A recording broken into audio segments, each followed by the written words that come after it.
जी दर्शकों, तुसी मेरे पिछे एक बहुत सोहनी बिल्डिंग देख रहे हो। कहा जाता है कि यह बिल्डिंग जहांगीर बादशाह ने अपने दौर च बनवाई सी। यह बिल्डिंग जहांगीर बादशाह का बैडरूम होया करती सी। ਉਹਦੇ सामने एक बहुत सोहना फाउंटेन बनाया गया जिथे बेसिकली डांस होंदा सी। रक्स वास्ते इस जगह नूं बनाया गया। हाँ जी दर्शकों, हुण तुहानूं शाहजहां दी एक बहुत सोहनी कंस्ट्रक्शन पाए बाग की तरफ लै चलने आ ते तुहानूं दिखाने आ पाए बाग का मंजर।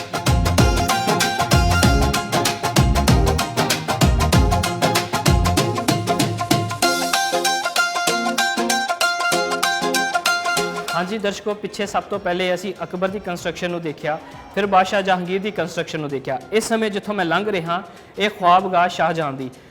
पिछे वाली कंस्ट्रक्शन नूं तुसीं देखिया कि सारी रैड स्टोन दे नाल होई है और शाहजहां वाइट स्टोन नूं बहुत लाइक करता सी। जिथे इस वक्त आपां खलोते हैं इहदे उत्ते तुसीं वर्क देख सकते हो कि कितना सोहना शीशे का वर्क किया गया है। और जदों इस इमारत नूं बनाया गया होगा उदों इहदी कितना जोबन होएगा, कितनी खूबसूरत इमारत होएगी। तुसीं अज अगर इहदा ना सोहना आर्कीटैक्चर देख रहे हो तो पिछले समय जदों इहनूं बनाया गया सी उदों यह कितना खूबसूरत होएगा। शाहजहां दा वाइट स्टोन दे नाल इन्ना प्यार सी कि उन्होंने अपना दीवाने खास भी वाइट स्टोन के नाल बनाया। इस ख्वाबगाह नूं शाहजहां ने अपने दौर में तमीर करवाया। ਇਹਦੇ ਵਿੱਚ ਕੀਤਾ ਗਿਆ शीशे का ਕੰਮ ਤੇ ਹੋਰ ਇਹਦੀ खूबसूरती ਤੇ ਨਫਾਸਤ ਨੂੰ ਤੁਸੀਂ ਦੇਖ ਸਕਦੇ ਹੋ ਕਿ ਕਿੰਨੇ ਪਿਆਰ ਨਾਲ ਇਸ ਇਮਾਰਤ ਨੂੰ ਬਣਾਇਆ ਗਿਆ। ਸ਼ਾਹਜਹਾਂ ਵਾਈਟ ਸਟੋਨ ਨੂੰ ਬਹੁਤ ਲਾਈਕ ਕਰਦਾ ਸੀ, ਇਸ ਕਰਕੇ ਸ਼ਾਹਜਹਾਂ ਨੇ ਜਿੰਨੀਆਂ ਵੀ ਇਮਾਰਤਾਂ ਬਣਵਾਈਆਂ ਉਹਦੇ ਵਿੱਚ ਸਫੇਦ ਸੰਗਮਰਮਰ ਦਾ ਯੂਜ਼ ਕੀਤਾ।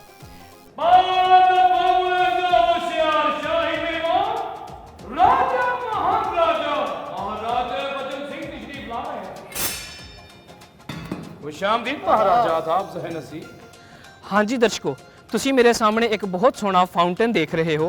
मुगल दौर के जिन्नियां भी चीज़ां बनाईयां जांदियां सन वो एक सिमिट्री दे विच बनाईयां जांदियां सन। इहो जे 5 फाउंटेन इक्को लाइन दे विच बनाए गए क्योंकि उस दौर दे विच एसी का सिस्टम नहीं होया करदा सी, जिहदे करके हवा दे विच नमी क्रिएट करने वास्ते इन्हां फाउंटेन नूं यूज़ किया जांदा सी।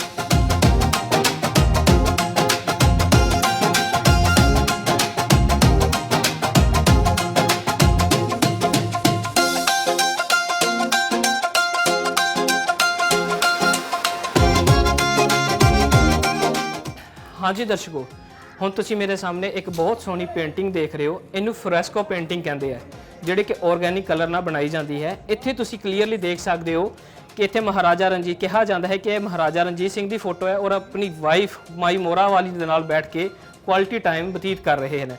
एक गल जिहड़ी मैं अपनी यूथ नूं कहना चाहांगा कि साडा ये बहुत सोहना हैरीटेज है, इनू सांभ के रखो। कोशिश करो जदों भी तुसीं इनू विजिट करो इहदे उत्ते वॉल चॉकिंग तो गरेज करो, इहदे उत्ते कोई इहो जी चीज़ यूज़ ना करो जिहदे करके साडा हैरीटेज खराब हो सके।